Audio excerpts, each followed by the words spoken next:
alguns conceitos, citamos alguns comentários da Confissão de Fé de Westminster, dos cânones de Dort, e nos comprometemos a examinar as escrituras a respeito disso, que é bem mais importante do que o que está escrito na Confissão de Westminster e o que está escrito nos cânones de Dort.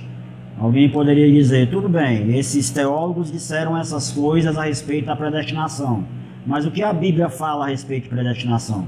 Então eu separei aqui alguns, e está longe de serem todos os versículos, tanto no Novo quanto no Antigo Testamento, que abalizam a fé reformada no que diz respeito à doutrina da predestinação.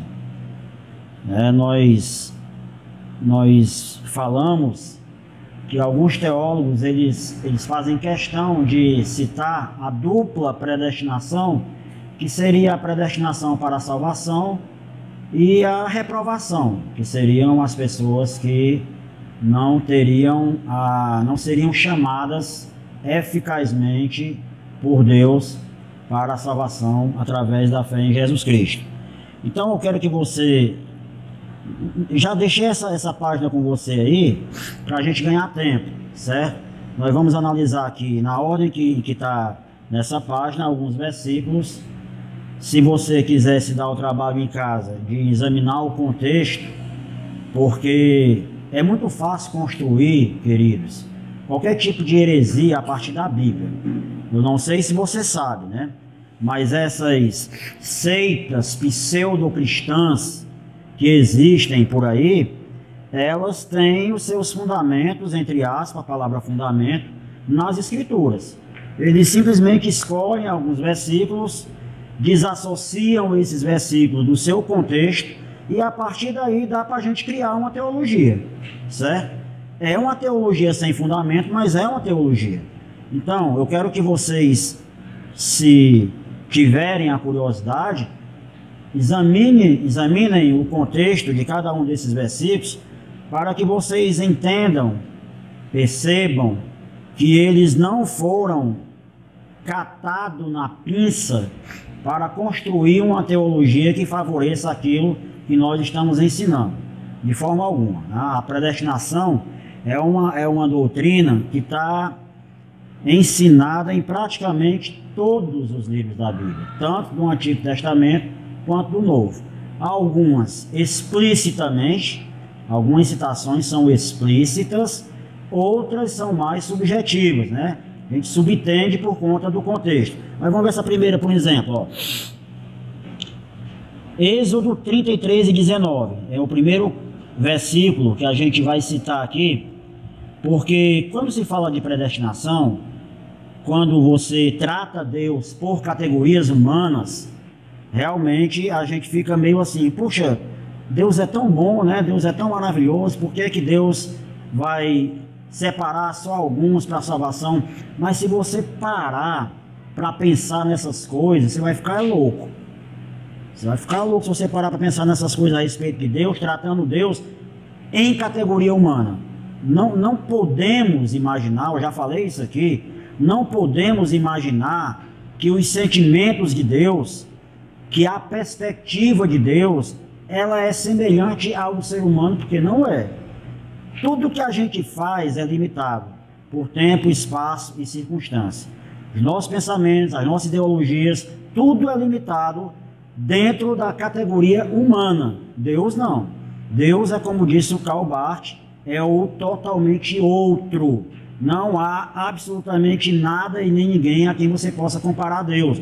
Não existe um parâmetro para Deus, certo? Deus é único. Então olha só o que ele diz em Êxodo 33 e 19. Diante de você farei passar toda a minha bondade, e diante de você proclamarei o meu nome, o Senhor. Aí tem uma passagem sublinhada aí, que é a parte B do versículo, que é justamente o que nós queremos enfatizar.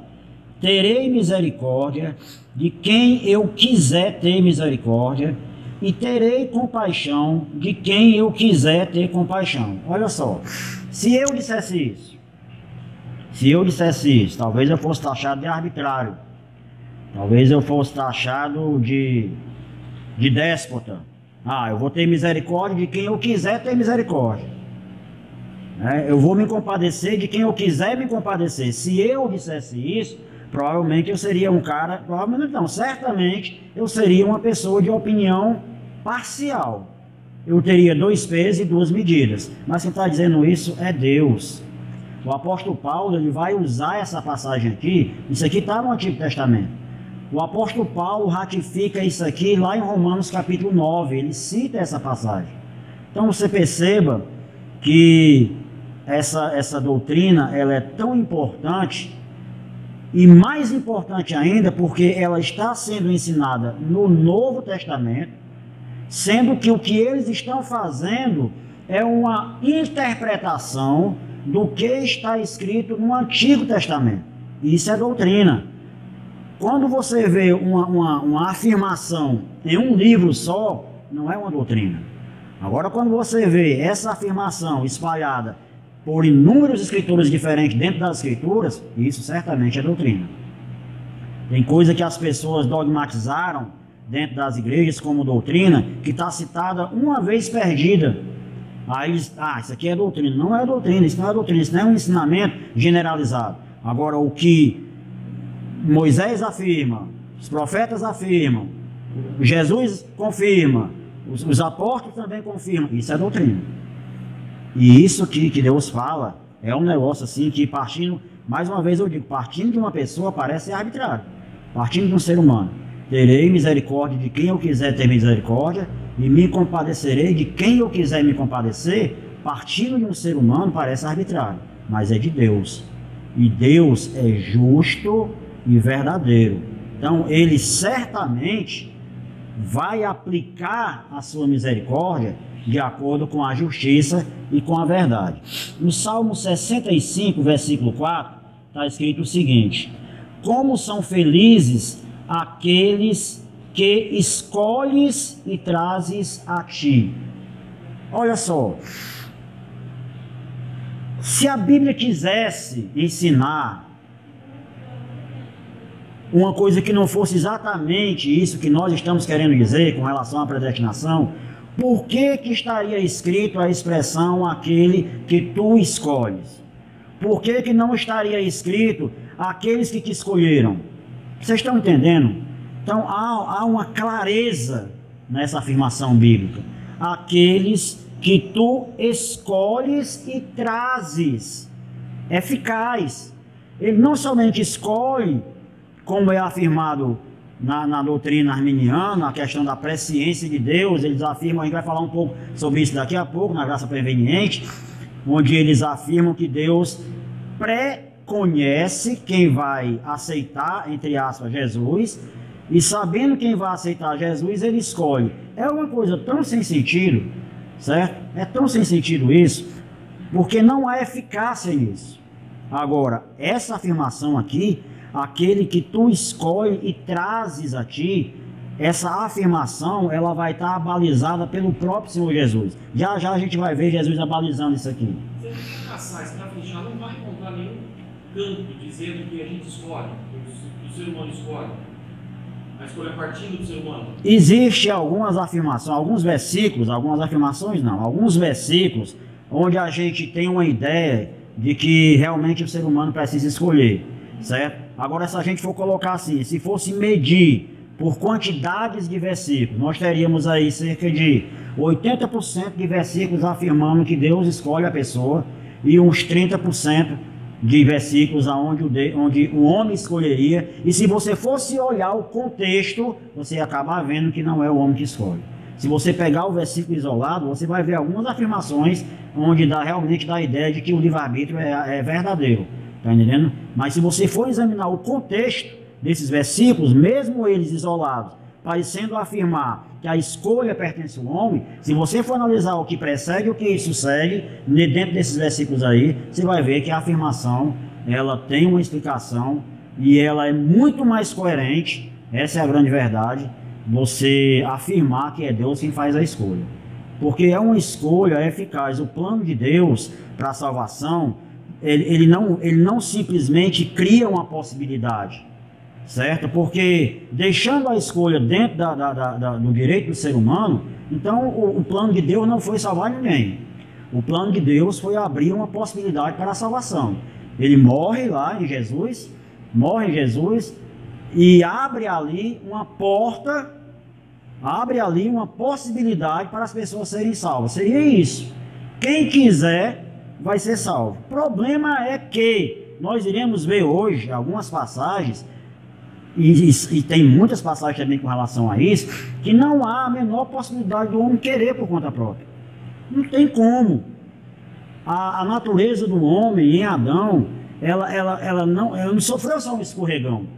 Literalmente houve uma queda, e essa queda trouxe prejuízos danosos demais para a natureza do ser humano, certo? Ele não tem mais aquele... Qual foi a primeira... Olha só, quando Adão e Eva desobedeceram, o que foi que eles fizeram? Eles perceberam que estavam nus. Meu amigo, eles estavam nus há quanto tempo? Se você for observar ali, a primeira coisa que eles percebem é que estão nus. Mas eles já estavam nus há muito tempo. A gente não sabe se Deus criou Adão pequenininho e ele cresceu e tal, ou se Deus criou Adão já homem, a gente não sabe. Nós não sabemos quanto tempo Adão passou convivendo com Eva, a gente não tem, a Bíblia é muito econômica com relação a essas informações, mas a gente sabe que eles foram criados e ficaram lá nus. Quando eles desobedecem a Deus, a primeira coisa que eles percebem é a nudez dele. Então eles se escondem, não é porque desobedeceram, eles se escondem porque ficaram com vergonha, porque estavam nus. Está entendendo? Então, assim, o conceito de certo e errado deles, primeiro que eles não tinham um errado para comparar. Olha como a coisa é complicada. Porque hoje nós, com a mente depravada, nós temos o certo e o errado. Ele lá, com a mente pura, com a mente inocente, não tinha o errado e o certo. Ele tinha o certo, ele tinha Deus. Ele não tinha outra coisa para comparar. E mesmo inocente e não tendo a opção do errado, ele ainda erra. Agora imagina nós, a tendência do nosso coração, nós vamos ler alguns versículos que afirmam isso, não é uma coisa que um teólogo calvinista afirma, é a Bíblia que afirma. A tendência do coração humano é sempre escolher a coisa errada, e quando ele escolhe a coisa certa, pode ter certeza, é uma influência divina com relação a isso. Por conta dele mesmo, qual é o melhor namoro? Não é o escondido? Você já foi jovem, né? Isso é um exemplo bem piegas, mas é só uma amostra. Até citei aqui uma frase do grande filósofo Roberto Carlos, né?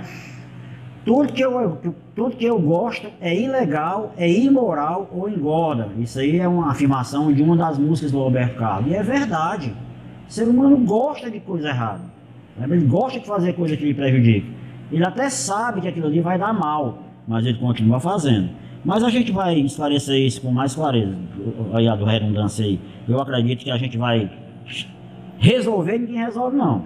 A igreja está com quase 2000 anos pelejando para resolver essa imparcialidade aí e ainda não conseguiu, né?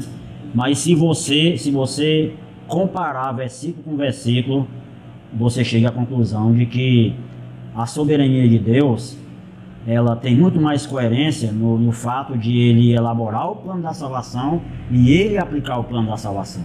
Então, o que significa então aquela passagem de Hebreus onde diz que ele é autor e consumador da sua fé? Ele cria a fé em você e ele preserva essa fé em você. Deus é tão maravilhoso que faz isso. Ah, por que ele não faz com todo mundo? Aí, meu irmão, não leva mal não. Não dá para me ensinar. Não dá, a Bíblia não diz por que ele não faz isso. E eu tenho certeza que quando chegar lá, você não vai perder seu tempo perguntando, não.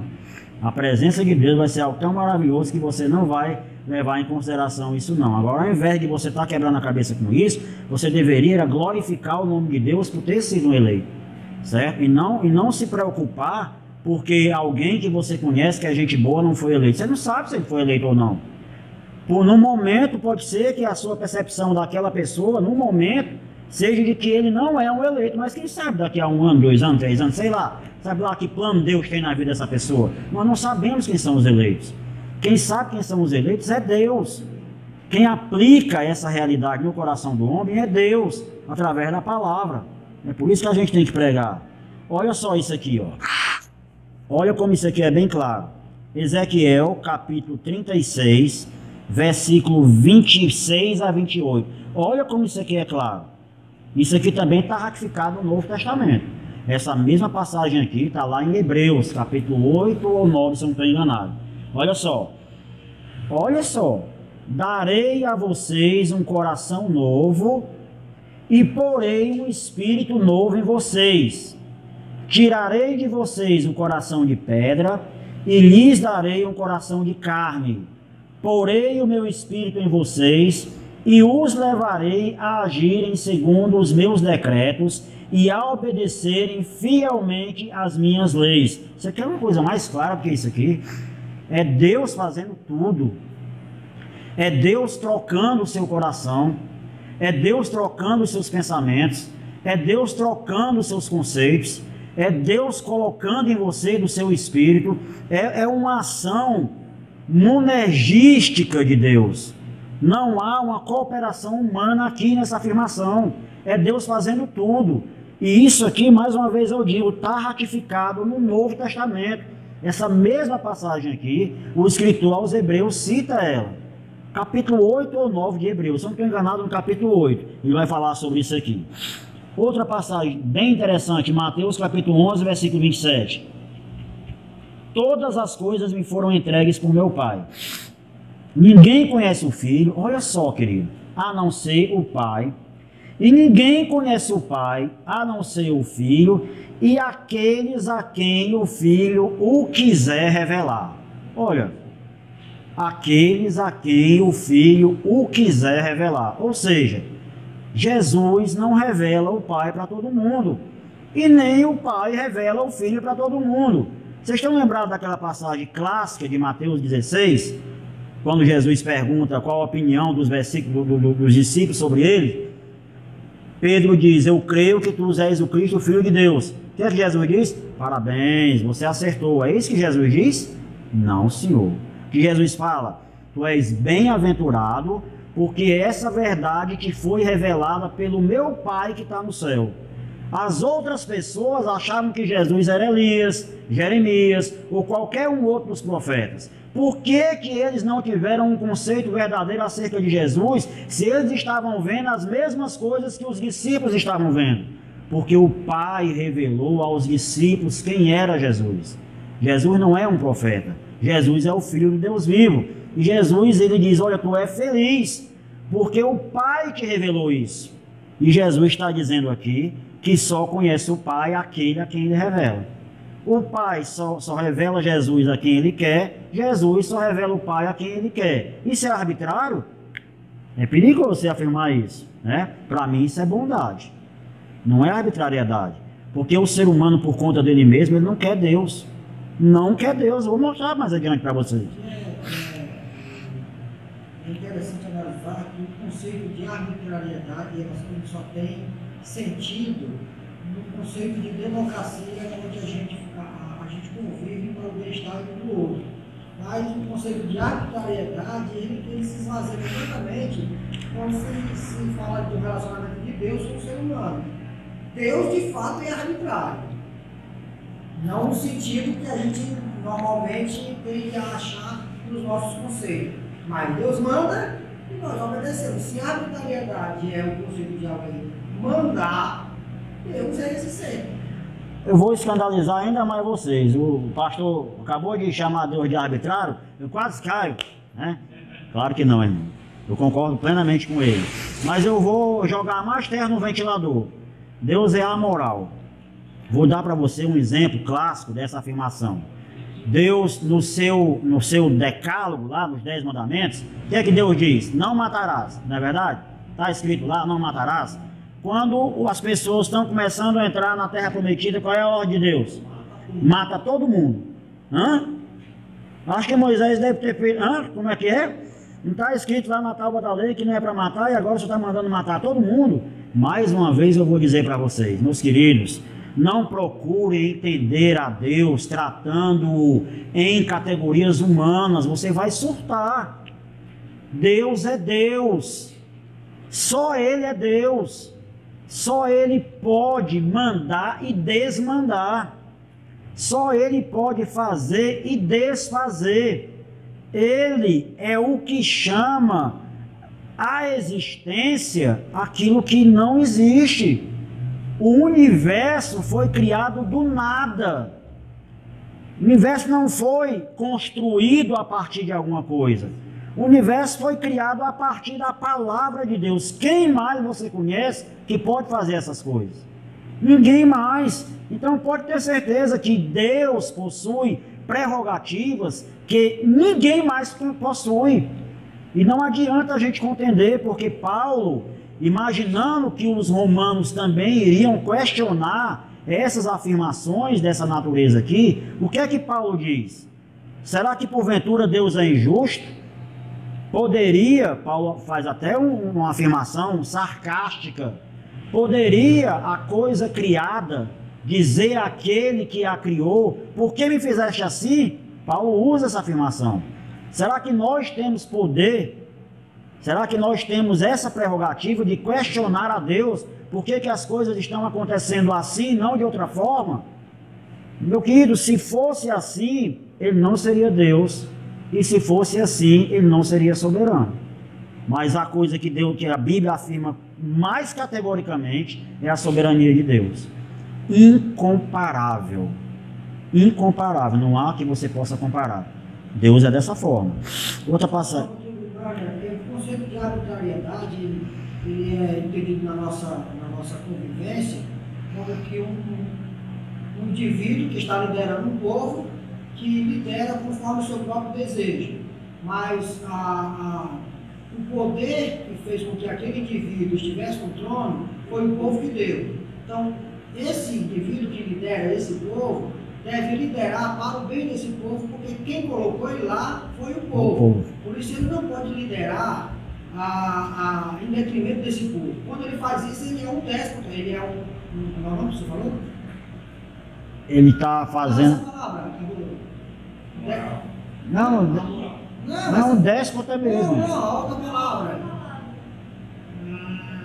Também não é. Todos que não se encaixavam na questão de Deus. Agora fugiu do meu entendimento. Quando esse indivíduo faz isso, de fato ele está subjugando o verdadeiro poder que emana do povo. Né? E quando se representa a Deus, quando se relaciona a Deus, isso não tem nada a ver.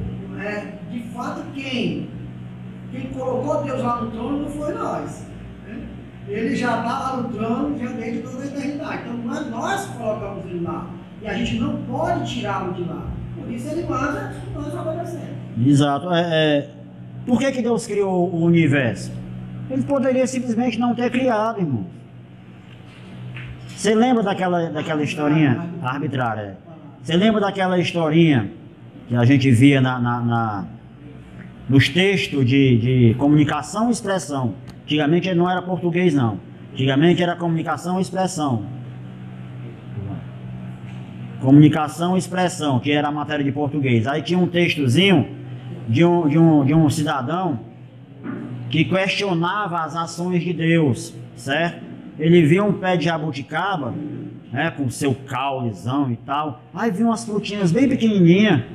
Aí viu um pé de abóbora, né, no chão, com um caulezinho bem fraquinho, e as abóboras que eram as medonhas, né? Mas tá vendo que tá errado, tá vendo que Deus não sabe o que faz? Olha aí, um pé de jabuticaba desse, um caule desse, com uma frutinha bem pequenininha, e uma abóbora desse com um caulezinho e tal. Aí ele se irritou tanto com Deus que foi tirar um cochilo embaixo do pé de jabuticaba. Foi o que aconteceu? Caiu uma jabuticaba na cabeça dele, né? Quando ele viu a jabuticaba cair na cabeça dele, que ele olhou, rapaz, já pensou se fosse uma abóbora, né? Então, imediatamente ele entendeu que nas coisas mínimas Deus acerta. Pode ter certeza, querido. Nós questionamos as coisas porque nós somos assim mesmo. Por que é que você acha que o homem foi a última criação de Deus? Você já imaginou se Deus tivesse criado o homem em primeiro lugar e depois fosse criar o universo? Rapaz, pense, eu acho que Deus ia destruir o homem antes de terminar de criar o universo. Porque o que o homem ia dar de pitaca, né? Mas Deus, na sua sabedoria, deixou o homem para ser criado por último. Você não vai opinar em nada, eu vou criar tudo e depois eu te crio. Ah, meu Deus do céu, misericórdia. Não é Paulo que quando vai fazer quando vai falar sobre isso, ele usa o paralelo de um artista, alguém vai que constrói alguma coisa. Por que a cadeira não pergunta? Não é isso. Romanos capítulo 9 poderia a coisa criada perguntar àquele que a criou, por que me fizeste assim? Não tem como. Eu criei uma cadeira, eu criei do jeito que eu quis. Exatamente. Aí, rapaz, Romanos 9 a gente não se vê como uma coisa criada. A gente acha que é muito especial. Esse é o problema.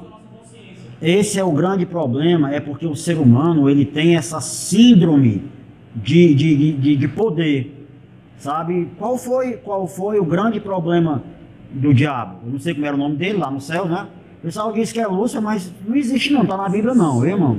Lúcifer foi um nome bonitinho que botaram nele e tal, mas não tá na Bíblia não, essa expressão Lúcifer, né? Mas olha só, ele teve essa síndrome de poder e por conta disso ele foi destituído da condição de céu e lançado abaixo. O ser humano tem essa síndrome de poder. Com relação à salvação ainda mais.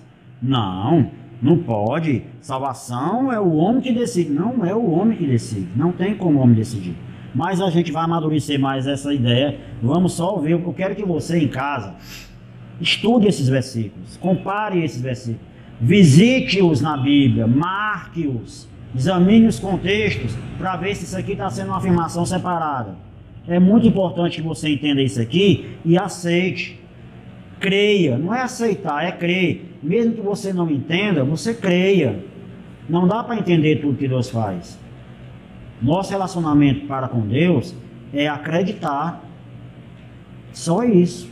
Nós não temos que entender, porque e mesmo assim jamais entenderíamos a Deus. Nós temos que crer em Deus. Temos que crer na palavra. Olha só. Mateus 22:14. Essa é muito conhecida. Porque muitos são chamados, mas poucos são escolhidos. Por que essa afirmação está desse jeito? Por que não está assim? Muitos são chamados, mas poucos escolheram. Por que não está assim? Porque de fato não é assim. Se fosse assim, estaria escrito: muitos são chamados, mas poucos escolheram. Só que não está assim, e em várias passagens não está assim. Em várias passagens, o próprio Jesus ele fala inúmeras vezes sobre eleitos e escolhidos. O próprio Jesus, os discípulos falam sobre isso, Moisés falou sobre isso, os profetas falaram sobre isso. Não é uma teologia criada com uma afirmação só. É algo que tem um alicerce bem profundo. A teologia da reforma é essa, meus queridos. O sistema de teologia arminiano, ele só veio ganhar forças a partir do movimento pentecostal, lá na Rua Azusa. A partir dali. Até ali, a Europa toda acreditava na predestinação. Quando o eclodir do movimento pentecostal, aí as igrejas arminianas elas ganharam uma força. E hoje, no mundo, 80% das igrejas evangélicas têm o credo arminiano. São bem pouquinho calvinistas espalhados na face da terra, né? Bem pouquinho. Mas olha só, a editora arminiana maior do Brasil é a CPAD, Casa Publicadora das Assembleias de Deus. É a principal editora arminiana do nosso país.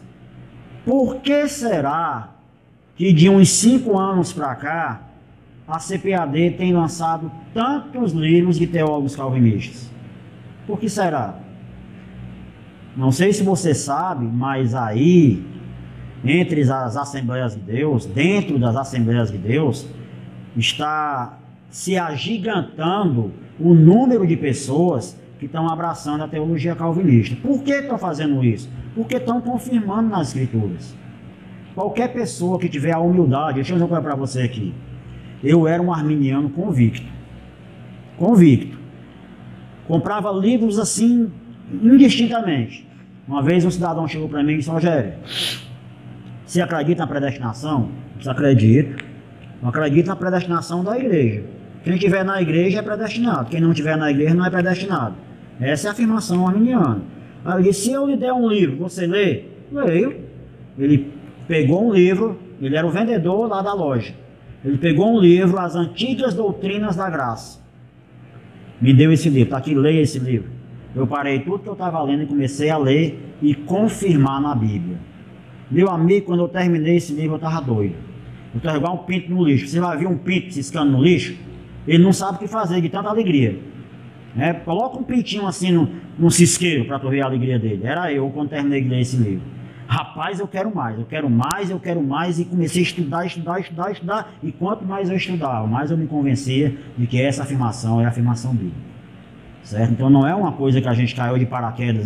O pastor de vocês também era arminiano. Ele era do reteté, né? Sapateava, pulava. Não sei não estou brincando. Não sei se você fazia isso não, né? Mas eu sei que ele era arminiano também. Começou a estudar, entendeu? Não é aquela coisa da gente fizer a nossa cabeça, não é isso, querido. Eu tenho aí uns 15 anos que estudo isso aí. Acho que o pastor Gilhard deve estudar há muito mais tempo que a gente estuda sobre isso aí. E quanto mais eu estudo, mais eu me convenço de que essa afirmação é a afirmação bíblica. Vamos ver outro versículo. Olha isso aqui. João 6, 37, 44 e 65. No mesmo discurso, 3 afirmações categóricas de Jesus. Primeiro, todo que o Pai me deve é a mim. Olha só. Quem diz isso é o próprio Senhor Jesus. Todo que o Pai me der virá a mim. E quem vier a mim, eu jamais rejeitarei. Ninguém pode vir a mim se o Pai que me enviou não o atrair. Vocês estão percebendo essas afirmações aí? Jesus dizendo: ninguém pode vir a mim se o Pai que me enviou não o atrair. Ou seja, por conta própria, ninguém vem até mim. É isso que Jesus está dizendo. E eu o ressuscitarei no último dia. E prosseguiu: é por isso que eu lhes disse que ninguém pode vir a mim, a não ser que isto lhe seja dado pelo Pai. Olha só, não é Paulo que está falando isso. É Jesus. Jesus afirmando para os seus discípulos em um discurso público. Por que aquelas pessoas não querem Jesus? Jesus, em uma determinada ocasião, ele é tão incisivo que ele diz assim: vocês têm por pai o diabo. Quem lê a Bíblia sabe que Jesus disse isso. Eu não tenho coragem de dizer isso no discurso. Eu não tenho coragem de pregar no meio da rua e dizer: ei, seus filhos do diabo. Eu não tenho coragem não. Jesus disse.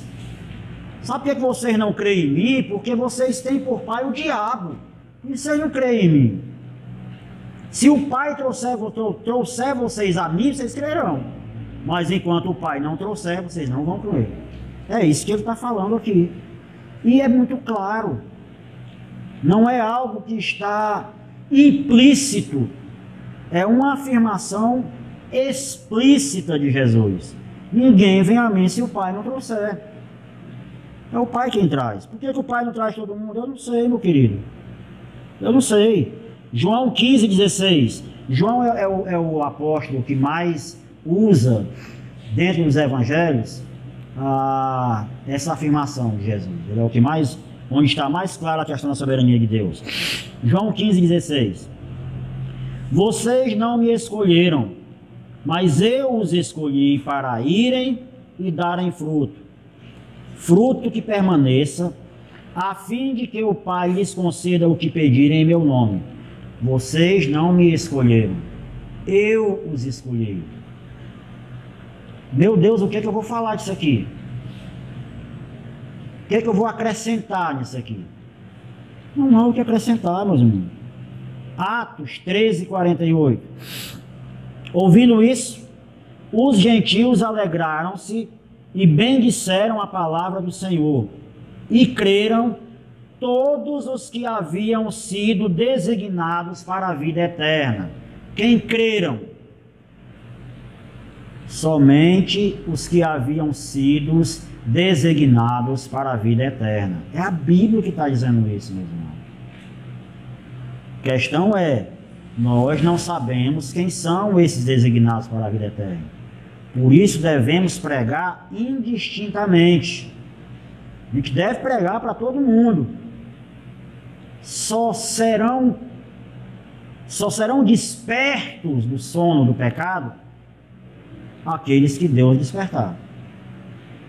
Por que é que vocês acham que as igrejas evangélicas são lotadas e, infelizmente, o que a gente mais vê são falsos testemunhas dentro das igrejas evangélicas? Porque eles atenderam o chamado da religião.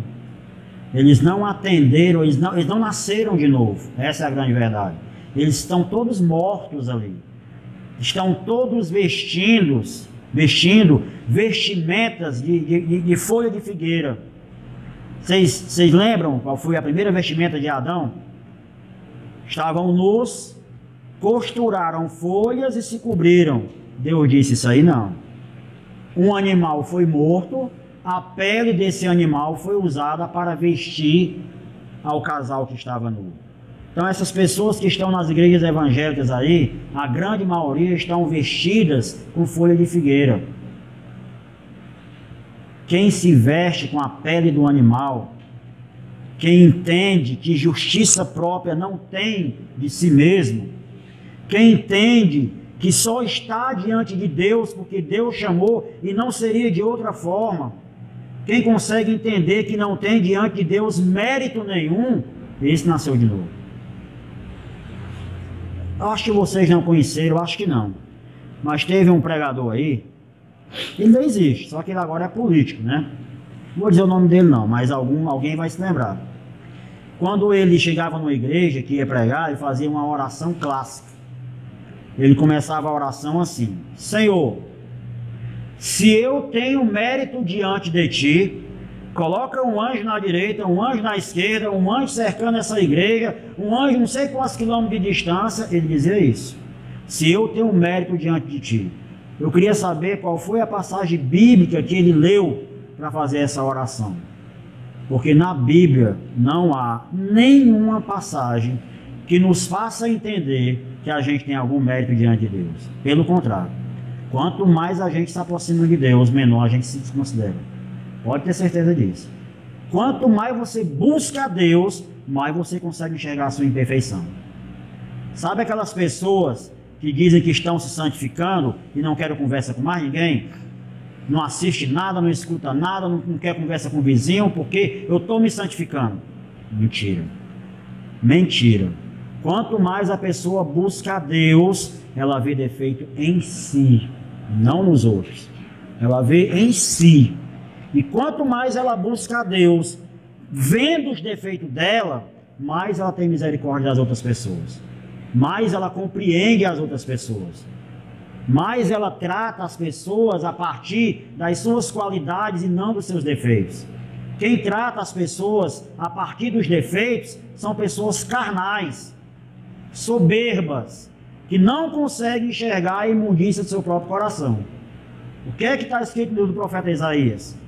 Que as nossas justiças, olha que afirmação taxativa, as nossas justiças diante de Deus não passam de trapo de imundície. Está escrito isso na Bíblia.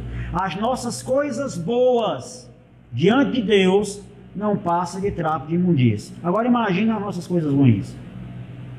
Que o que eu tenho de melhor para Deus é trapo de imundície. O que eu tenho de melhor para Deus é trapo de imundície. Agora imagina o que eu tenho de pior. Qual é o nome que Deus dá a isso? Outra passagem. Atos 16:14. Uma das que ouviram era uma mulher temente a Deus chamada Lídia, vendedora de tecido de púrpura da cidade de Tiatira. Olha só. O Senhor abriu seu coração para atender a mensagem. Ela creu porque ela quis crer. Ela creu porque ela entendeu a palavra? É isso que está dizendo aí? Por que é que ela creu? Porque o Senhor abriu o coração dela para ela atender, não entender, para ela atender a mensagem. Deus abriu o coração dela. Por que que isso está escrito aqui? Por que que Lucas escreveu isso aqui? A gente tem que levar isso em consideração. Está entendendo? São afirmações muito categóricas. Deixa eu ver outra aqui. Eu vou ler só mais essa e a gente vai encerrar esse assunto. E você tem vários versículos, vamos ganhar tempo. Em casa você examina isso aqui, certo? Vou ler só mais essa. Sabemos, Romanos capítulo 8, versículos 28 a 33. Sabemos que Deus age em todas as coisas para o bem daqueles que o amam, dos que foram chamados de acordo com o seu propósito. Propósito de Deus. Pois aqueles que de antemão conheceu, também os predestinou para serem conformes à imagem de seu Filho, a fim de que ele seja o primogênito entre muitos irmãos. Olha só, querido. Não entre, né, na vibe daqueles que dizem assim: ah, então se eu sou eleito, não importa o que eu faça, porque eu sou eleito, então eu vou para o céu de qualquer forma. Porque o contraponto dos arminianos é esse. Ah, então quer dizer que agora você está salvo, pode fazer o que quiser. Eles dizem isso. A Bíblia não ensina isso. Aqueles que Deus chama, conhece de antemão, predestina e chama para serem conforme a imagem de seu Filho. Chama para se parecer com Jesus. Chama para as boas obras. Chama para um espírito de obediência. Chama para um espírito de santidade. Chama para se separar do pecado, para que sejam semelhantes a Jesus. Esses são os eleitos de Deus. Não são os que estão dentro da congregação. São aqueles que buscam se parecer com Jesus e na sua busca sabem que só encontram a Deus porque Deus se revela. Se Deus não se revelasse para o homem morreria de buscar a Deus. Eu não sei se você já fez isso. Termino de ler já esse versículo. Um pai brincando com o seu filhinho de 4, 5 anos de idade. Brincar de esconde-esconde. O pai se esconde atrás de uma cortina e deixa a perna do lado de fora. A criança está lá procurando, vê a perna do pai, aí corre, achei! Aí o pai, rapaz, você me achou. Agora, se o pai não tivesse colocado a perna do lado de fora, a criança não teria encontrado o pai. Por que a criança encontrou o pai? Porque o pai se revelou à criança. Mateus 11, 25.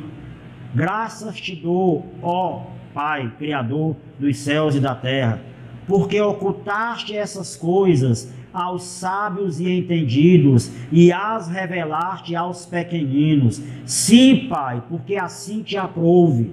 O que Jesus quer dizer com isso, irmão? O que Jesus quer dizer com isso? Deus se agrada em se revelar para alguns e para outros não. O que a gente pode fazer com relação a isso, queridos? Ah, mas eu queria que ele se revelasse para minha mãe, queria que ele se revelasse para meu pai. Eu também queria. Eu também queria que ele se revelasse para um amigo meu que eu tenho, que é gente boa.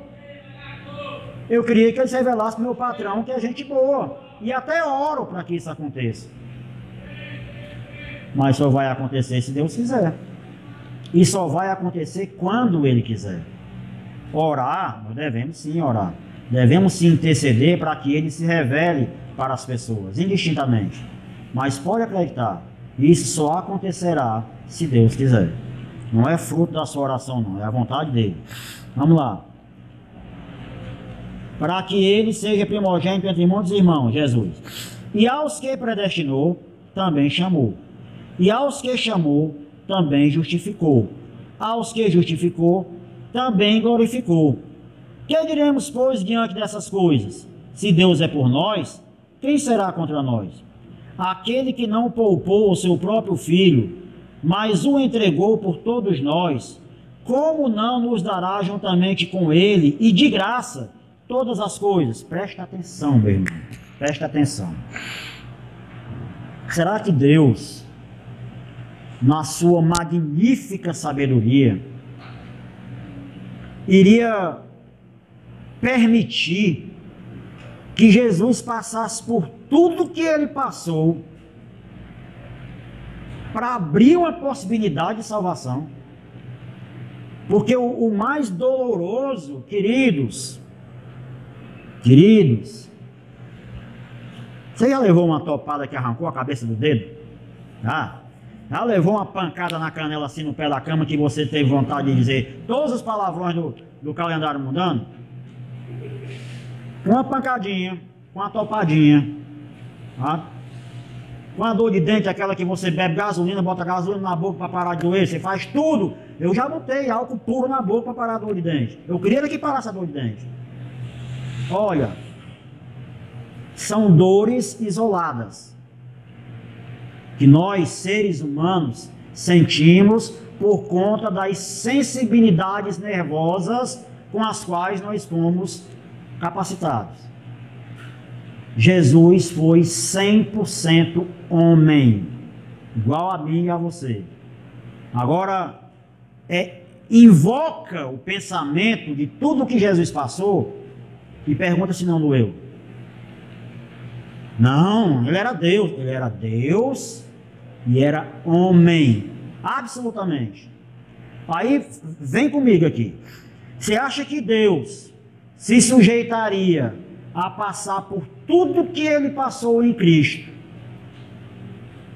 para abrir uma possibilidade de salvação, correndo o risco de ninguém querer?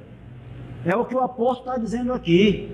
Aquele que não poupou seu próprio filho, porventura não nos daria juntamente com ele todas essas outras coisas?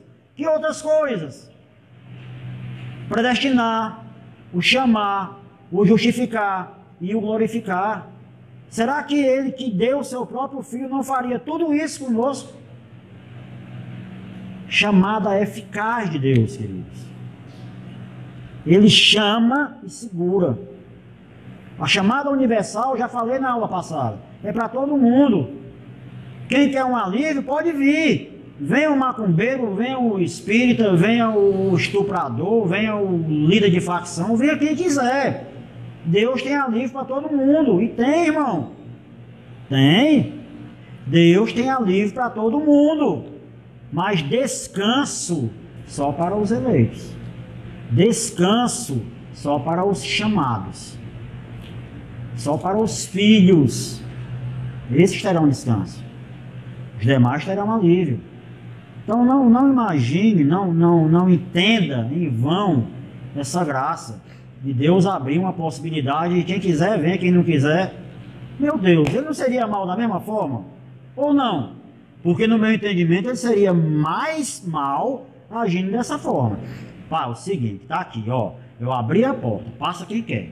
Também se vocês não quiserem, pode ir todo mundo para o inferno. Porque, em outras palavras, é isso que o sistema miniano está dizendo. A velha simbologia do indivíduo que está no alto do prédio, que quer pular de lá de cima e está meio desesperado da vida, ele quer pular, quer morrer, e eu estou do lado de cá, tendo todas as possibilidades de salvar ele, mas digo assim, rapaz, fica na tua vontade, se quiser pular, pode pular. Vocês estão entendendo isso aí? Você pode salvar alguém, escute, você pode salvar alguém que está querendo se matar, e você simplesmente deixa aquela pessoa que está num momento de sensibilidade mental totalmente confuso. Você vai deixar aquela pessoa se decidir. Deus seria muito mal se fizesse isso. Porque ninguém vai escolher a Deus, meus queridos. Ninguém vai escolher a Deus. Eu vou mostrar para vocês os versículos que a Bíblia afirmam isso. certo? Então a gente vai encerrar por aqui e você leia em casa os demais versículos. Leiam esses que a gente já leu hoje, marque na sua Bíblia. Leiam os demais versículos, marque na sua Bíblia. Se você tiver uma Bíblia de referência, consulte as referências sugeridas para você entender que isso é uma doutrina, que isso é um ensinamento comum nas Escrituras e não aleatório, certo? Não é um ensinamento aleatório. Nós iremos hoje dar uma introdução. Falta quanto tempo aí? Falta 1 hora. Termina que horas? Pronto, beleza. Ah, tá aí. Hoje tá o relógio. Não estava aí na outra aula não, né? Então olha só. Nós vamos estudar hoje sobre graça, certo? Porque se a gente entende a situação do homem, e agora a gente vai ver as passagens que eu queria que você visse, certo? Vamos falar um pouco sobre pecado, mais uma vez. Na perspectiva da Bíblia, meus queridos, o pecado, ele não é somente o ato. Veja bem, tem pessoas que entendem que pecar é o quê? Fumar, roubar, beber. Tem pessoas que não fazem nada disso, que você vai pregar o evangelho, elas dizem logo isso. Ah, macho, eu não bebo, eu não fumo. Minha vida é de casa para o trabalho, trabalho para casa. Não, tá bom, para mim tá tudo bem, comigo tá tudo bem, para vocês não.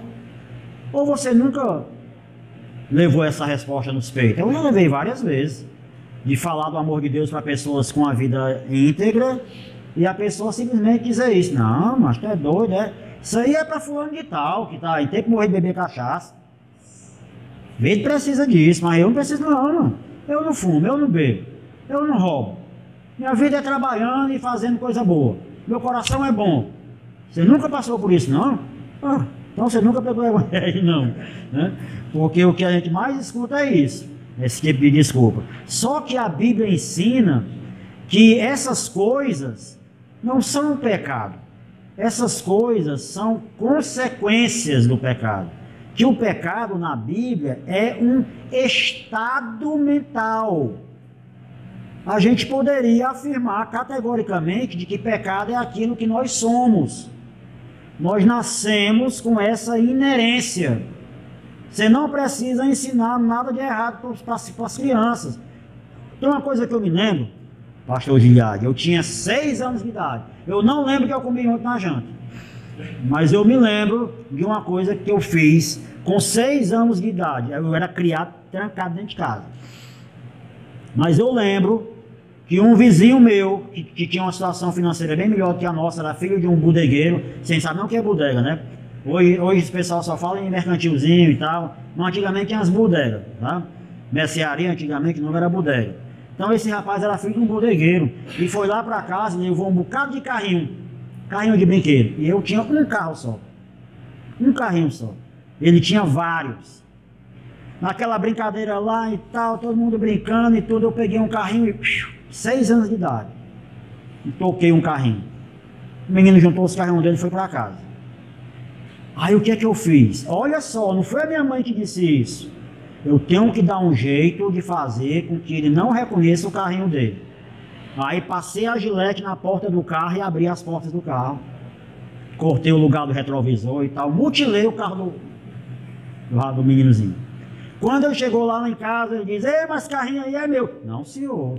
O seu não tinha a porta aberta, o seu não tinha o vidro vazado. 6 anos de idade eu fiz isso. Quem foi que me ensinou, irmão? Vocês estão entendendo? E eu tenho certeza absoluta que vocês, quando eram crianças, faziam um bocado que não prestava. Mentir quando faz uma coisa que a mãe pergunta: quem foi? Eu não sei quem fui, né? Oh, meu irmão, quem é que ensina uma criança a mentir para a mãe dela? Quem é que você acha que ensina? Então, olha só, o pecado, ele é um estado, certo? Para os profetas do Antigo Testamento, pecado era o rompimento de um relacionamento com Deus. E na verdade é. O que é que está escrito lá em Isaías 59? O vosso pecado e as vossas transgressões fazem separação entre vós e o vosso Deus, né? Nós, como eu falei agora há pouco, nos tornamos mais conscientes do nosso pecado à medida que nós nos aproximamos de Deus. Quanto mais a gente se aproxima de Deus, Deus é luz, ou não? Está escrito que sim. Quanto mais eu me aproximo da luz, mais eu vejo a minha sujeira. É ou não é?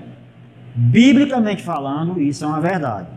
Isaías, no capítulo 6, versículo 5, Isaías diz o seguinte: ai de mim, eu estou perdido, pois eu sou um homem de lábios impuros, e vivo no meio de um povo de lábios impuros, e os meus olhos viram o Rei, o Senhor dos Exércitos.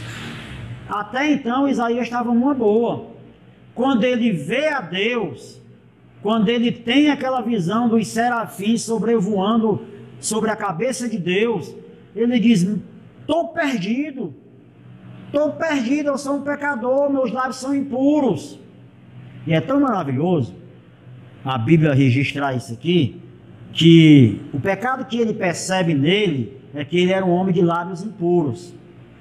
Quem sabe o que acontece depois dessa citação aqui? A Bíblia diz que um anjo pega uma brasa viva que está no altar de Deus e toca as mãos de Isaías, não é isso? Não, ela toca os lábios de Isaías. Ou seja, Deus trabalha exatamente na área que precisa ser trabalhada. Quanto mais você se aproxima de Deus, mais você consegue ver seus próprios defeitos. Sabe quando você olha para você, chega diante do espelho e diz: aleluia para mim, né? Glórias a mim, eu sou o cara, eu pago o dízimo direitinho, vou para a escola bíblica, convido o pastor para tomar café toda semana, não falta um culto, glórias a mim. Sabe quando você tem esse pensamento, você está distante de Deus. Pode ter certeza, você está distante de Deus. Porque quando você se aproxima de Deus, você começa a ver falhas em você, não nas outras pessoas, em você.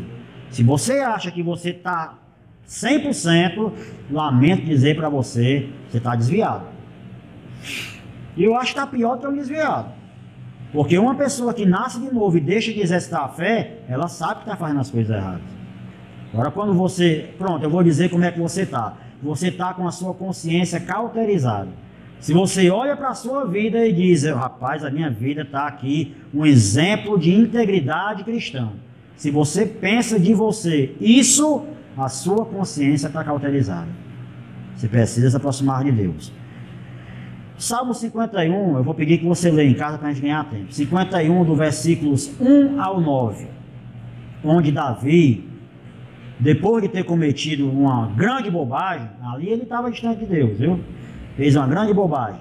Quando ele se aproximou de Deus, ele percebeu a besteira que tinha feito e percebeu que não foi só o ato cometido que o classificou como pecador. Nós não somos pecadores porque pecamos. Nós pecamos porque somos pecadores. Davi entende isso quando ele se aproxima de Deus, ao ponto dele dizer: eu fui concebido em pecado, eu nasci em pecado, Senhor, tem misericórdia de mim, eu nada mais sou do que um pecado ambulante. Essa deveria ser a nossa oração, porque é isso que nós somos. Porque, queridos, olha só, os psicólogos afirmam que nós temos cerca de 10 mil pensamentos diários. Sei lá se é só isso, mas eles afirmam que nós temos cerca de 10 mil pensamentos diários. Ser humano normal. Vamos lá, que entre os 10 mil pensamentos seja um pensamento pecaminoso. Vamos lá, você tem 10 mil pensamentos durante o dia. Vamos dizer que seja um pensamento pecaminoso. Então você tem aí um pecado por dia. Numa semana você pega 7 dias. Agora multiplica o tanto de ano que você tem vezes 365 dias e você vai ter uma noção de quantos pecados você cometeu. Se você cometesse um pecado por dia, no meu caso seria 52 vezes 365. Meu Deus, Será que eu mereci para o inferno? Porque se um pecado me separa de Deus, imagina 52 vezes 365. Eu nem sei quanto é que dá essa conta. Quando a gente se aproxima de Deus, a gente entende isso. A gente entende que o estar diante de Deus, o se prostrar diante de Deus já é graça pura. É graça pura. Você, querido, entenda, você ter a iniciativa de dobrar os seus joelhos no pé da sua cama e invocar a Deus, isso já é graça pura. Senhor, está aqui, já é uma coisa que não tem preço, porque quantos estão aí, queridos, afastados, sem estarem exercitando a sua fé, que lembram dos dias em que estavam na presença de Deus, lembram quando estavam na casa de Deus com os irmãos, e fica com aquele sentimento saudoso. Eu digo isso, porque eu já vivi isso.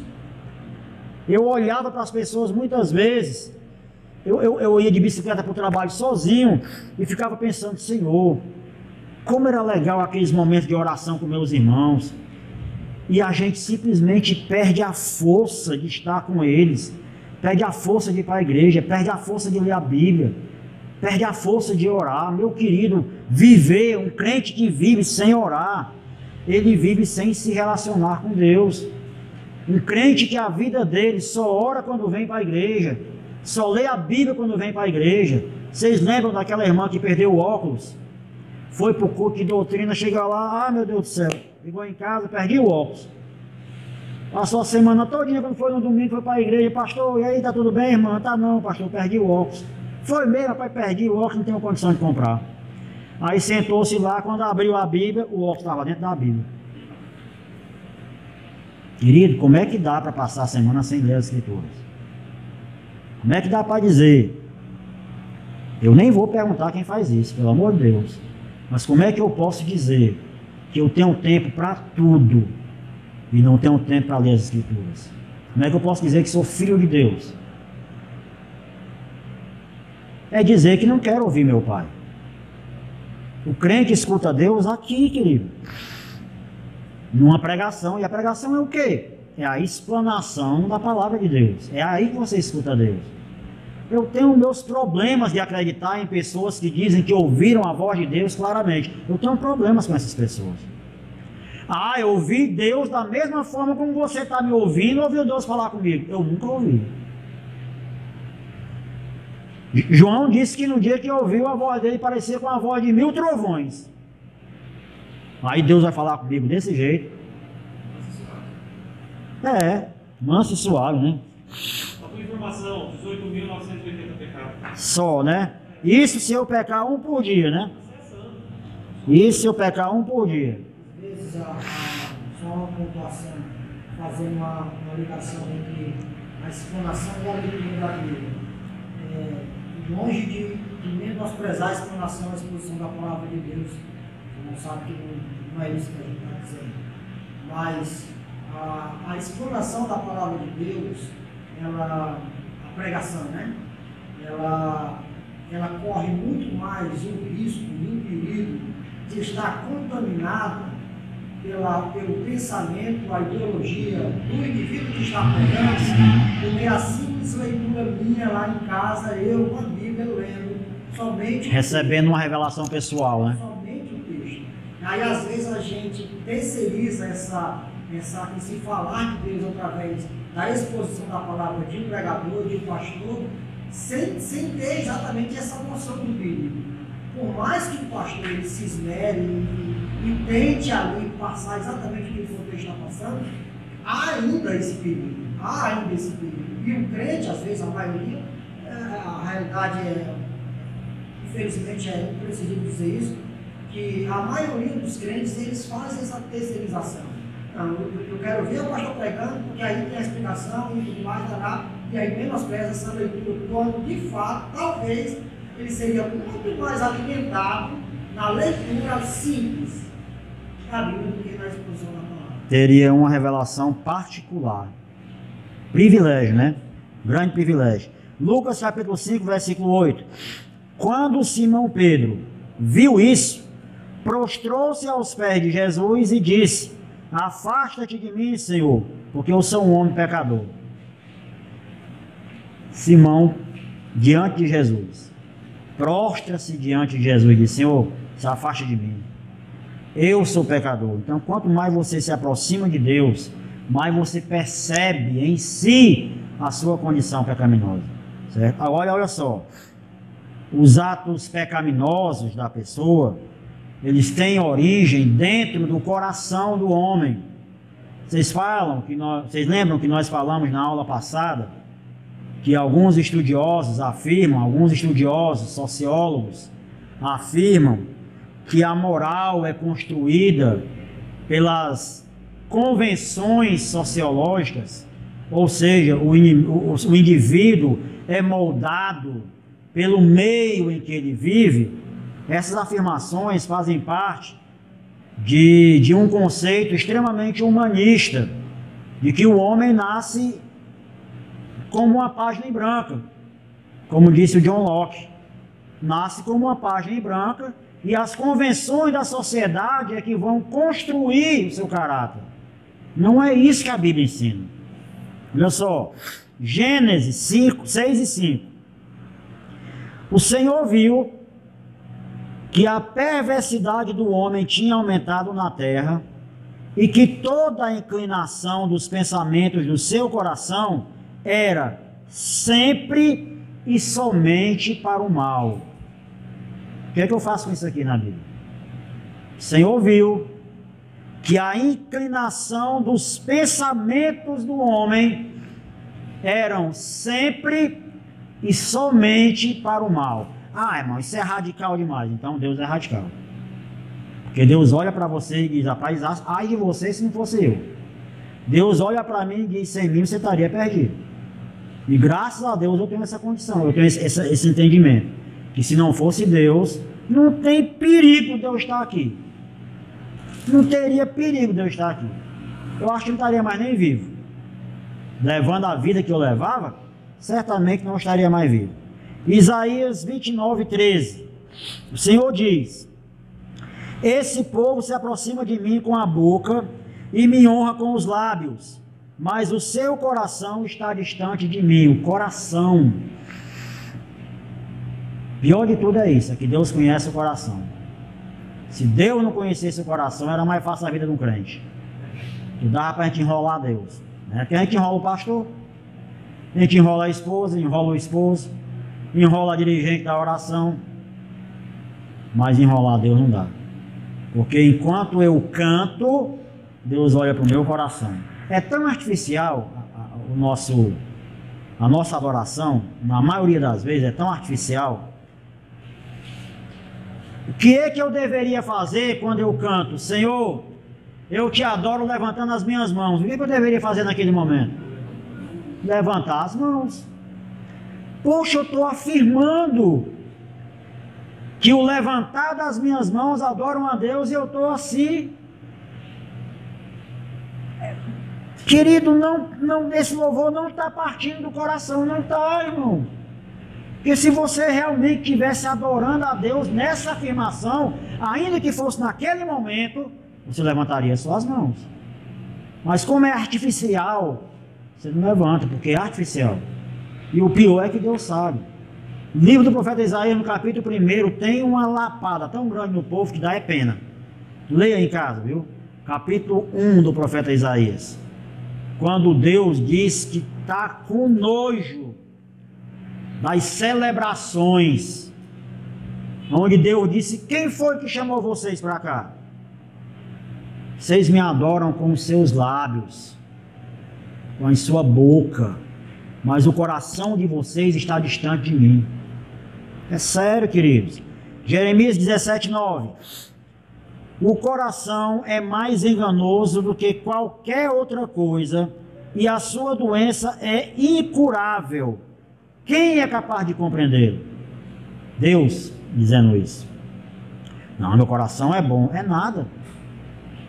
É o que você tem pior, seu coração. Jesus, Mateus 15, 19.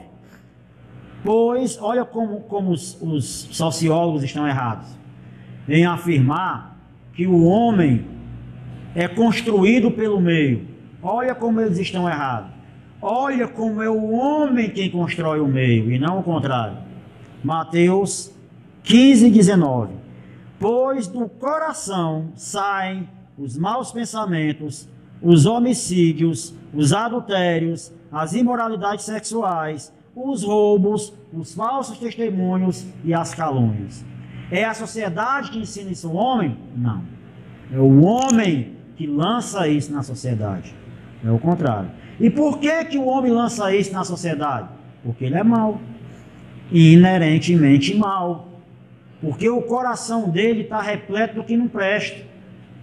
Aí eu pergunto para vocês, como é que um ser, que a Bíblia classifica como um ser absolutamente separado de Deus, vai simplesmente num belo dia se decidir a seguir a Deus? Como isso vai acontecer? Não tem como. Não tem como você botar no seu coração, não vou mais mentir, não vou mais enganar os outros, eu agora vou servir a Deus. Quem, meu querido? Quem vai fazer isso? Mas o apóstolo Paulo foi assim. Foi nada. Foi nada. Você vai ver em um determinado momento Deus dizendo assim para Paulo: é duro para ti recalcitrar contra os meus aguilhões. Aguilhão é uma vara de ferro que os toureiros usam para tanger os bois. Ou seja, Deus já vinha cutucando Paulo fazia tempo, e Paulo fugindo, esperneando e tal. E Deus disse assim: meu amigo, não esperneie não, que é pior para você. Irmão, você vai se furar todinho com os aviões de Deus, você se espernear. Você vai acabar fazendo o que Ele quer. Pode ter certeza disso. A Bíblia também ensina que o pecado é universal, ou seja, toda a raça humana. Romanos 3, 23, todos pecaram, destituídos estão da glória de Deus.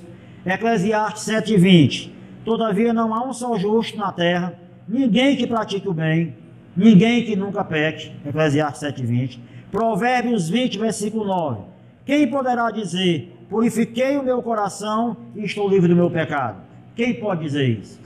Quem pode dizer, vou purificar meu coração, e quando eu purificar o meu coração, eu vou estar livre do meu pecado? Quem pode dizer isso? Salmo 14, versículo 3, todos se desviaram, igualmente se corromperam, não há ninguém que faça o bem, não há nenhum sequer. Essa afirmação está lá em Romanos capítulo 3, a partir do versículo 11. Paulo ratificando a condição depravada do ser humano, de não querer por conta própria absolutamente nada com Deus. Essa é a nossa condição. Olha só, vamos dizer que você tem um irmão que ouviu a mensagem do Evangelho no dia que você ouviu. Aí você foi tocado, mas não foi isso que você entendeu, não. Você entendeu assim: eu aceitei a Jesus e o meu irmão não aceitou. Olha só, se os dois ouviram a mesma pregação, e se o aceitar for uma escolha pessoal do homem, é óbvio que a minha escolha, em detrimento da não escolha dele, é um mérito meu. Por que que Deus me salvou? Porque eu escolhi a Deus. Por que que Deus não salvou meu irmão? Porque meu irmão não escolheu a Deus. Então é óbvio que nessa história eu tenho o mérito de ter escolhido e o meu irmão o demérito de não ter escolhido. Eu escolhi, eu estou caminhando para a salvação. Meu irmão não escolheu, está caminhando para a condenação. Não é isso que a Bíblia ensina, certo? É necessário que exista algo chamado graça, que conduza o homem para Deus, o homem pecador, o homem cujo coração é voltado sempre e somente para as coisas erradas. É necessário que haja uma ação de Deus para conduzir o homem. A graça, ela possui inúmeros significados, mas a gente vai se ater ao mais básico dele, que é a bênção imerecida e livremente concedida por Deus ao ser humano. É graça, bênção imerecida, favor imerecido, concedido livremente por Deus. Deus não é coagido de forma alguma a conceder ao ser humano a sua graça. Agora, ao falar de graça, nós devemos fazer uma distinção entre graça comum e graça especial. É isso aqui. Graça. Graça comum e graça especial. Nós devemos fazer essa distinção, porque graça ele manifesta a todos. Favor imerecido de Deus é manifestado a toda a humanidade, certo? Na graça comum, ela é chamada por isso justamente porque os seus benefícios dessa graça aqui, eles são benefícios que atingem todo ser humano. Absolutamente todo ser humano usufrui da graça comum de Deus, certo? Em alguns aspectos. Por exemplo, Jesus, ele falando a respeito da graça comum, ele disse lá em Mateus 5,45, Deus faz nascer o seu sol, interessante Jesus dizer isso, o seu sol sobre maus e bons, e faz com que a chuva venha sobre justos e injustos.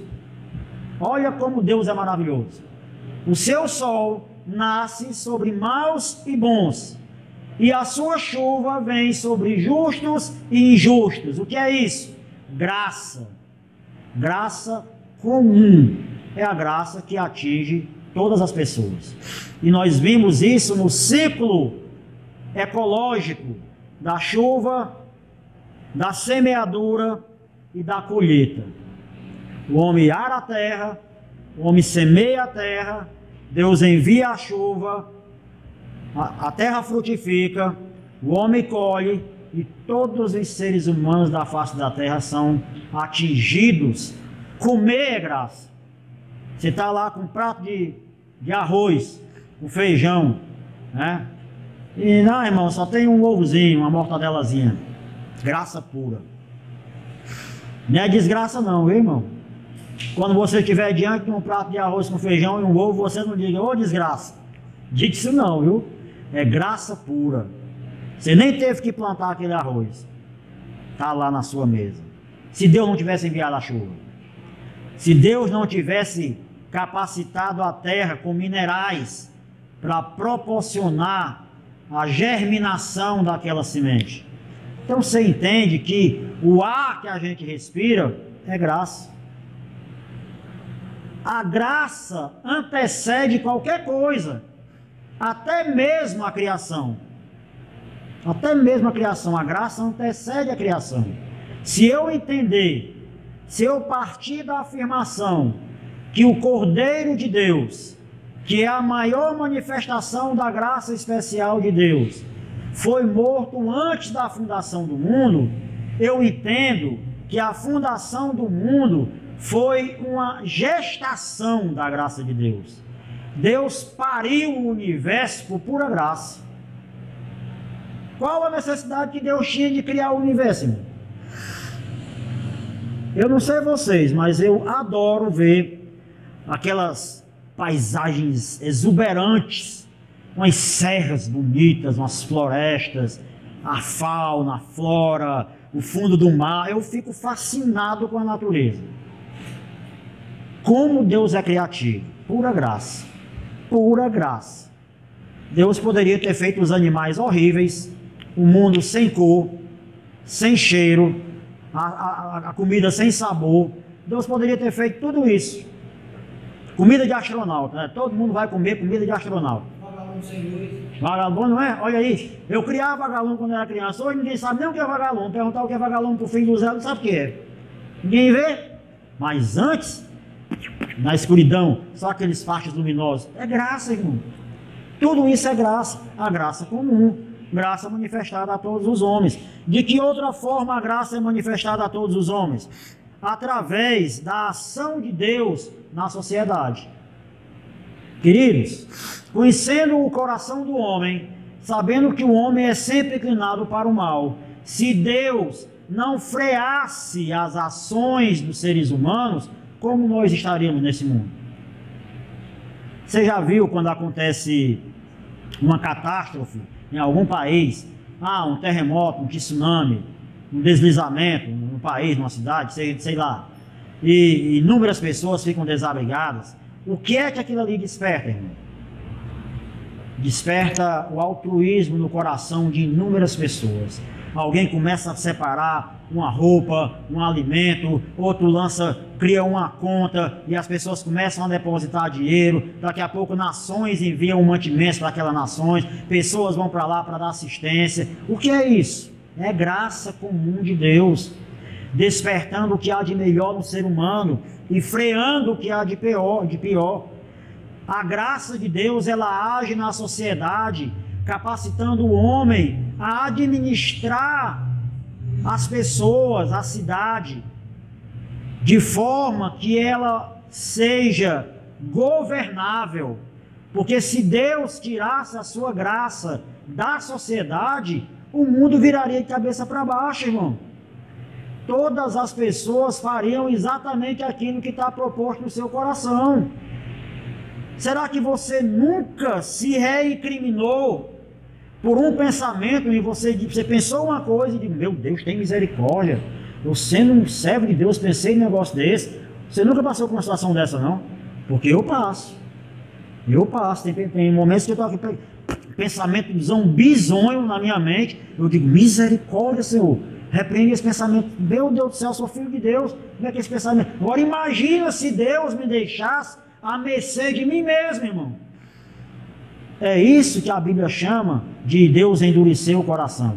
Já pensou se Deus deixasse a humanidade por conta própria? Como estaria esse mundo? Vocês veem, eu me comovo.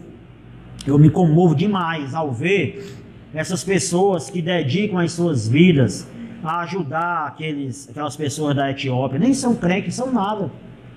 São pessoas que têm a inclinação a fazer o bem, nesse sentido, de ajudar as pessoas. Aquilo ali não é porque as pessoas são boas, não, irmão. É manifestação da graça de Deus. Deus escolhe aquelas pessoas para ser depositório de bondade para com a humanidade.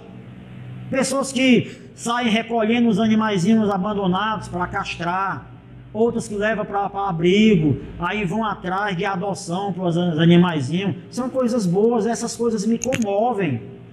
E tudo isso é manifestação da graça comum de Deus. A graça comum de Deus, ela é para absolutamente todos os homens.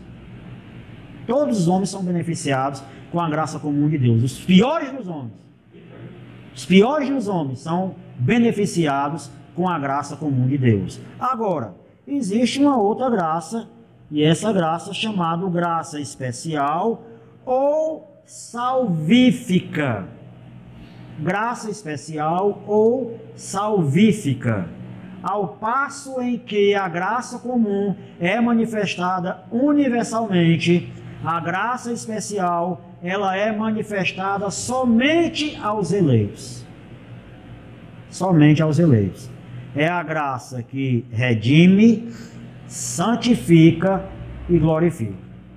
Mais adiante, nós vamos estudar sobre redenção, sobre expiação, sobre propiciação, porque são termos que você lê constantemente nos escritos de Paulo, e se você não souber o que é isso, você vai ficar sem entender o que Paulo está querendo dizer. Mais adiante a gente vai estudar sobre isso, certo?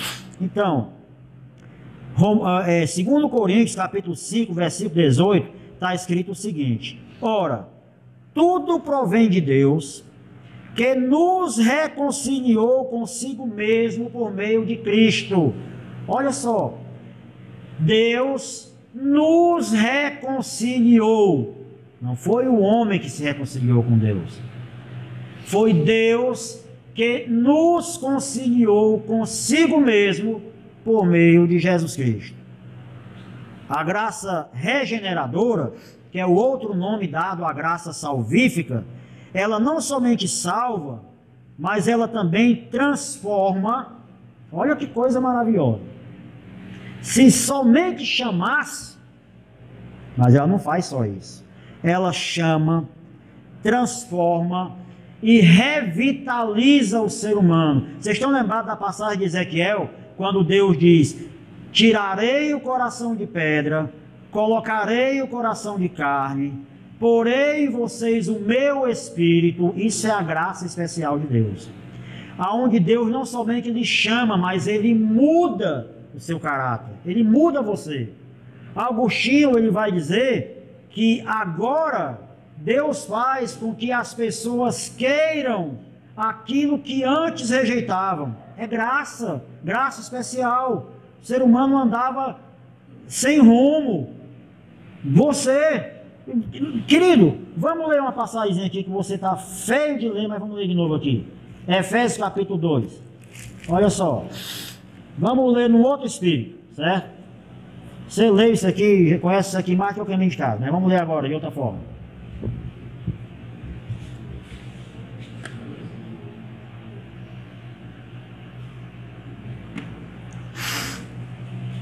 Olha como Paulo classifica as pessoas antes de Deus. Olha só. Vocês aqui é nós, mas vocês estavam mortos em suas transgressões e pecados. Olha o que Paulo está dizendo aqui do homem antes de ser encontrado por Deus. Vocês estavam mortos em suas transgressões e pecados, nos quais costumavam viver quando seguiam a presente ordem desse mundo e o príncipe do poder do ar, o espírito que agora está atuando nos que vivem na desobediência. Olha só, nós andávamos ou estávamos mortos em nossas transgressões, seguindo o príncipe da potestade do ar. Quem é esse? É o diabo. O ser humano sem Deus, ele está seguindo o diabo. Ele não é livre, queridos. Ele é cativo da ação do diabo. É assim que a Bíblia classifica o ser humano sem Deus. Versículo 3. Anteriormente, todos nós também vivíamos entre eles, satisfazendo as vontades da nossa carne. Como é que é livre? Seguindo os seus desejos e pensamentos. Como os outros, éramos por natureza, merecedores da ira. É isso que Paulo fala da pessoa antes de ser encontrada por Deus. Não faz aquilo que ela quer, ela faz aquilo que o diabo quer. Agora, olha como o diabo é sagaz. O diabo, quando ele tentou a mulher lá no jardim, olha o paralelo que existe entre aquilo que nós queremos e aquilo que o diabo quer. Porque o que o diabo quer é que você faça aquilo que você quer. Pode ter certeza, ele só quer isso. O diabo não tem uma vontade particular. Ele quer que você faça o que você quer. Se você fizer o que você quer, para ele está muito bom. Porque o que você quer, fatalmente, não é o que Deus quer. O que você quer, fatalmente, é antagônico à vontade de Deus. Então, não precisa você fazer a minha vontade, não. Você não está olhando para o fruto? Você não está achando ele bonito? Você não está achando ele saboroso? Você não quer comer? Quero, então coma. Precisa você fazer o que eu quero, não. Faça o que você quer. É assim que ele trata a humanidade. E é assim que Paulo diz que nós andávamos, prisioneiros da nossa própria vontade. Ou não? Você conhece algumas pessoas que dizem: cara, como eu gostaria de parar de beber, como eu gostaria de parar de fumar, e não consegue. Por quê? Porque é prisioneiro da sua própria vontade. Rapaz, eu queria ser diferente. Por que não é? Porque é prisioneiro da sua própria vontade. Como é que diz que é livre, irmão? Como é que diz que tem capacidade de escolha livre? Não tem, querido. Não tem. Olha o que aconteceu com Paulo. Paulo, ele era um matador de cristãos, violentíssimo. Ele vai dizer em uma das suas cartas que ele invadia a casa das pessoas e saía arrastando essas pessoas para a cadeia, e depois da cadeia julgadas e mortas. Ou seja, ele ajudou a matar inúmeros cristãos, até que a graça de Deus transformou a vida de Paulo. Olha o que ele escreve em 1 Coríntios capítulo 15, versículo 10. Pela graça de Deus sou o que sou, e a sua graça que me foi concedida não se tornou vã. Antes trabalhei muito mais do que todos eles. Todavia não eu, mas a graça de Deus comigo. Olha só. Qual era a vontade de Paulo antes? Matar cristão. A vontade de Paulo antes era perseguir cristãos. E agora Paulo se torna, segundo ele mesmo afirma, o homem que mais está trabalhando em prol da obra de Deus nesse período da sua existência. Aí ele diz: não eu, a graça de Deus em mim. Você vê às vezes assim um homem de Deus que prega muito. Você diz: fulano de tal prega muito. Não ele, a graça de Deus na vida dele. Me mandaram um vídeo, eu mandei para algumas pessoas, de uma mocinha. Ela com certeza, a saúde dela é comprometida, né? Os bracinhos bem fininhos. Acho que eu mandei para ti, Zé. Não sei se eu mandei, acho que eu mandei. Bracinho bem fininho, bem raquíticazinha, cantando. Rapaz, a voz da menina é um espetáculo. É uma coisa assim que eu, quando ouvi, eu chorei. E uma boa parte das pessoas para quem enviei esse vídeo disse que se comoveu e chorou também quando viu esse vídeo. A voz da... Você olha para a menina assim, coitada, você diz: ah, coitadinha. Mas quando a menina começa a cantar, um vozeirão maravilhoso. Que é isso? Graça de Deus na vida dessa menina. Ao dizer isso, eu olhei para o relógio e vi que já passou 5 minutos do nosso tempo. Então nós vamos parar por aqui hoje. Nós estamos estudando sobre a graça especial de Deus. Na próxima semana a gente vai dar continuidade.